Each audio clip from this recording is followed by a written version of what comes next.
students to our channel Pharmadose. Myself Poonam J, Assistant Professor of Pharmacology. In this video lecture, we will discuss about the drug therapy of glaucoma. What is glaucoma? So glaucoma is a group of diseases characterized by a progressive loss of optic nerve damage. इसके अंदर क्या होता है, जो हमारी आई का disorder है, optic nerve है, उसका कंटिन्यूस क्या होता है, डैमेज होता है, जिसकी वजह से आपकी ऑप्टिक नर्व क्या हो जाती है, डैमेज, उसका प्रोग्रेसिव लॉस होता है. So what is glaucoma? Glaucoma is mainly associated with aqueous humour production in the anterior chamber of the I.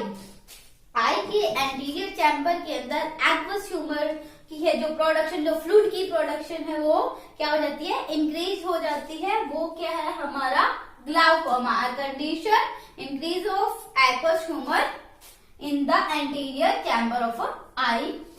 Aqueous humour production होने की वजह से, इंक्रीज होने से हमारा इंट्रा ओक्यूलर प्रेशर भी इंक्रीज होगा.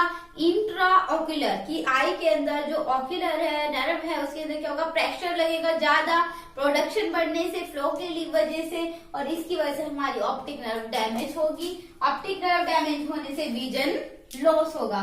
दो रीजन है एक्वस ह्यूमर प्रोडक्शन बढ़ने के, या तो एक्वस ह्यूमर इंक्रीज होने के, या तो एक्वस ह्यूमर की प्रोडक्शन ज्यादा होगी है, या फिर एक्वस ह्यूमर की जो ड्रेनेज था, आउटफ्लो है, एक्सक्रीशन है, वो कम हो गया, वो ज्यादा एक्यूमुलेट होगी. अब क्या है, how drugs act in glaucoma. Glaucoma के अंदर ड्रग कैसे एक्ट करती है? दो वे है ग्लाउकोमा के अंदर. इंट्राओक्युलर प्रेशर हम डिक्रीज कर सकते हैं. कैसे?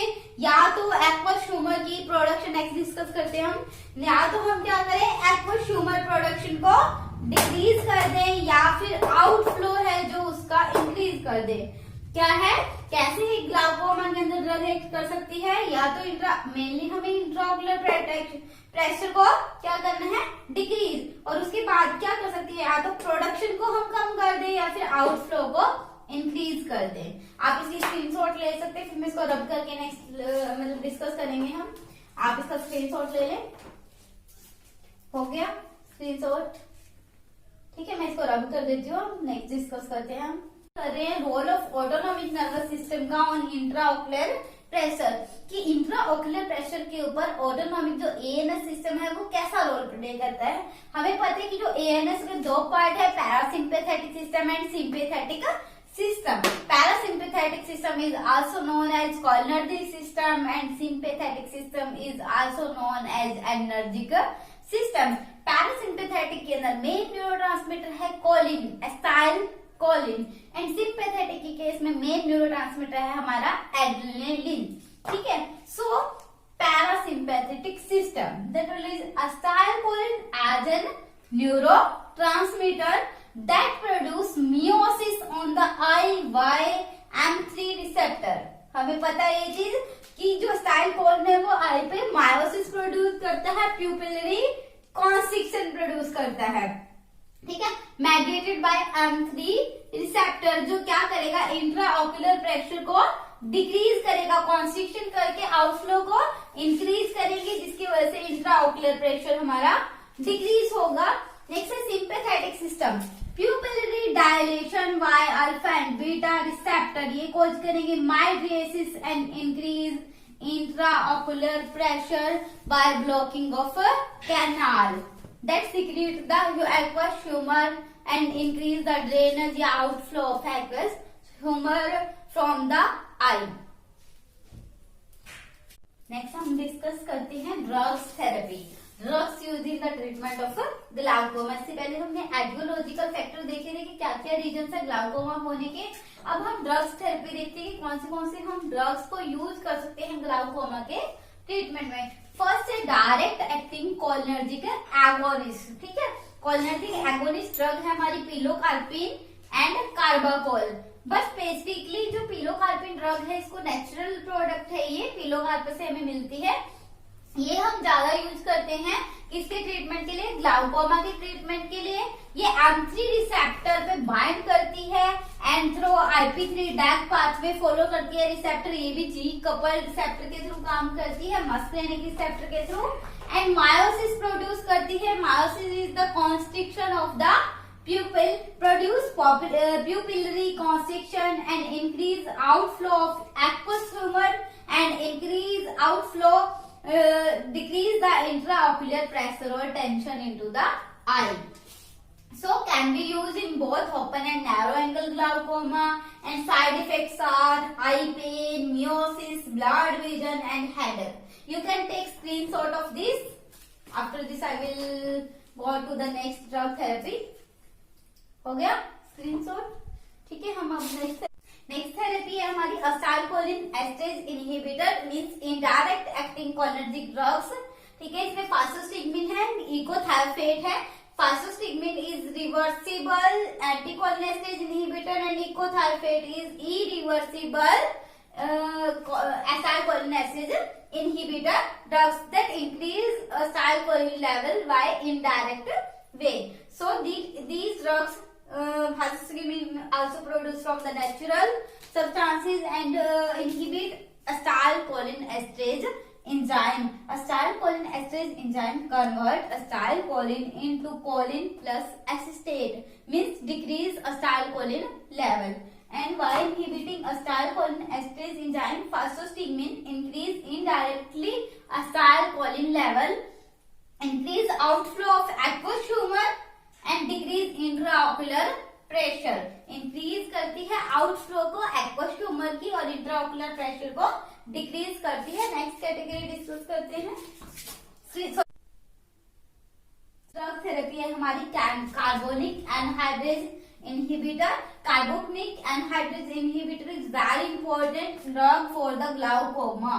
Carbonic anhydrase inhibitor drugs are dorzolamide, brinzolamide, acetazolamide and methazolamide. याद रखना कि जिनके पीछे अमाइड आया है वो कौन सी है, हमारी कार्बोनिक एनहाइड्रेज इनहिबिटर्स ड्रग है. एज ए डायरेटिक भी हम इसको यूज करते हैं.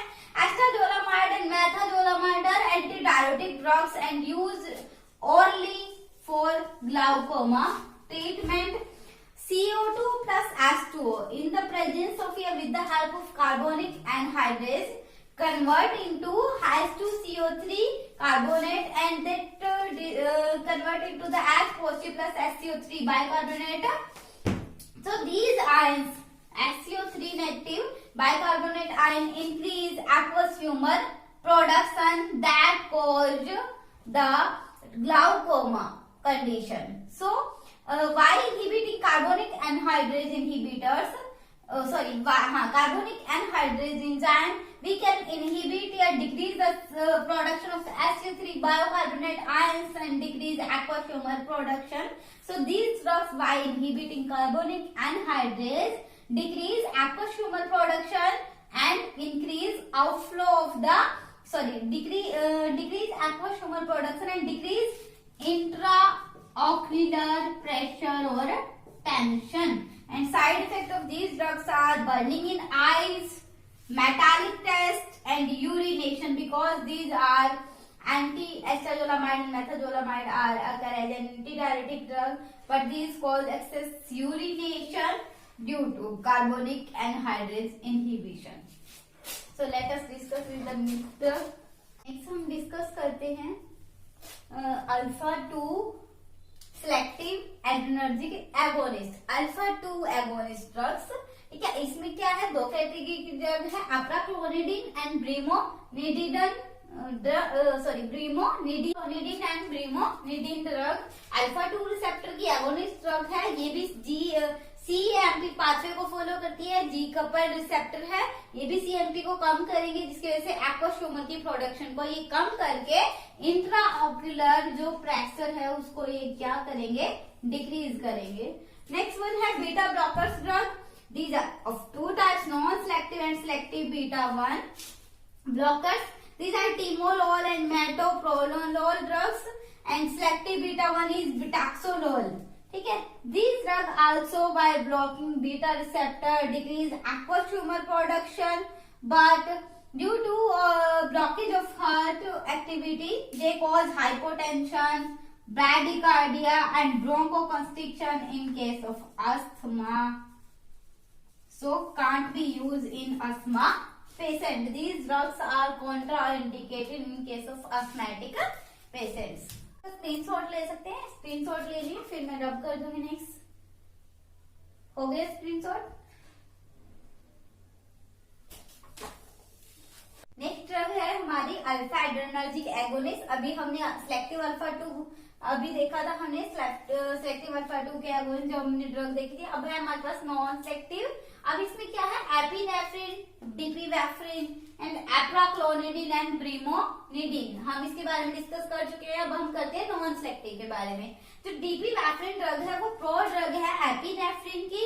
ये क्या करती है, कॉर्नियल परमेबिलिटी को इंक्रीज करती है और अल्फा एंड बीटा दोनों पे एगोनिस्ट की तरह काम करेगी। एक्वस ह्यूमर प्रोडक्शन को डिक्रीज करके आउटफ्लो को इंक्रीज करेगी और इंट्राओकुलर प्रेशर या टेंशन को ये कम करेगी। इसकी क्या क्या साइड इफेक्ट्स है, ये क्या करती है, माइग्रेशन प्रोड्यूस करती है। कैसे, एगोनिस्ट की तरह, अल्फा बीटा पे एगोनिस्ट की तरह काम करके ये प्यूपिल को डायलेट करेगी, जिसकी वजह से जो कैनाल है उसकी ब्लॉकेज होती है। इसलिए इसको हम नैरो एंगल ग्लाउकोमा के अंदर नहीं देते। इसकी साइड इफेक्ट्स है, हार्ट रेट इंक्रीज करती है, बीपी इंक्रीज करती है, बर्निंग सेंसेशन इंड्यूस करती है। अस्थमा और कैटरेक्ट के अंदर भी ये क्या है, कॉन्ट्रा इंडिकेटेड है। आप इसका स्क्रीनशॉट ले सकते हैं। नेक्स्ट हम प्रोस्टाग्लैंडिन एनालॉग को डिस्कस करेंगे। ड्रग है हमारी prostaglandin analogue drug. This is latanoprost, travoprost and bimatoprost drug. Prost है ये सारी, ये हमारी ड्रग्स है प्रोस्टाग्लैंडिन की analogue and specifically PGF2 analogue है। ये एगोनिस्ट ड्रग है। ये एक्वस ह्यूमर प्रोडक्शन को क्या करेगी, इंक्रीज करती है, उसकी आउटफ्लो को, एक्वस ह्यूमर फ्लो की जो प्रोडक्शन है उसको कम करके आउटफ्लो ड्रेनेज को इंक्रीज करेगी, जिसकी वजह से बेसिकली हमारा जो इंट्रा ऑक्यूलर टेंशन है, इंट्रा ऑक्यूलर प्रेशर है वो डिक्रीज होगा। और इनके साइड इफेक्ट्स है बर्निंग इन आईज। तो ये हमारी सारी क्या थी, ड्रग्स थेरेपी थी ग्लाउकोमा की, जिसमें हमने डिफरेंट ड्रग को डिस्कस करा है। इसके नोट्स मैं वीडियो की डिस्क्रिप्शन में डाल दूंगी। आप अभी स्क्रीनशॉट ले सकते हैं बीच बीच में जो मैंने बताया है, और इसको अपनी कॉपी पे नोट कर लेना, पढ़ लेना। इंपॉर्टेंट टॉपिक है drugs therapy for the glaucoma. Hopes आपको समझ आ गई हो। ठीक है, आपको वीडियो पसंद आए तो प्लीज लाइक करें, सब्सक्राइब करें चैनल को और अपने फ्रेंड्स के साथ शेयर करें। Thank you, have a nice day. Screenshot ले लें प्लीज इसका।